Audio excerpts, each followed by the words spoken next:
Soweto et Bruxelles unis dans une même émotion. Ils sont de plus en plus nombreux à venir ici sur la place Poulart pour ce dernier hommage bruxellois à ce qui fut pour beaucoup un héros.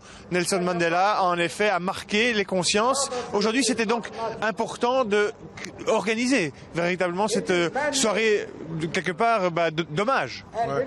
C'était vraiment important de l'organiser parce que le combat est loin d'être terminé et on voulait rendre un dernier hommage à Nelson Mandela, un homme qui a œuvré pour l'égalité entre les hommes sur cette terre. Qu'est-ce que vous retiendrez comme message de Nelson Mandela?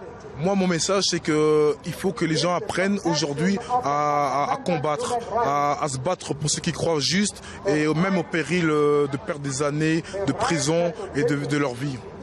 Aujourd'hui, ce message est toujours d'actualité? Il est encore d'actualité, encore plus qu'avant, parce que avec toutes les montées qu'on voit des partis extrémistes dans notre pays, dans tous les pays européens, je pense que le combat est d'actualité, vraiment. Qu'est-ce qui va se passer ce soir ici sur la place Poulart?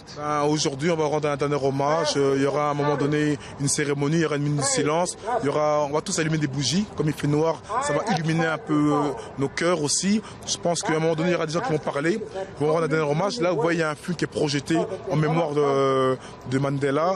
Et n'oublions pas qu'aujourd'hui c'est la journée des droits de l'homme. Donc il fallait aussi y penser en les joignant les deux actualités. Je vous remercie beaucoup. À noter qu'une soirée sera organisée vendredi à 19h à l'Horloge du Sud. Elle sera organisée par l'ensemble des associations africaines pour débattre justement du combat qu'il reste à mener en hommage toujours à Nelson Mandela.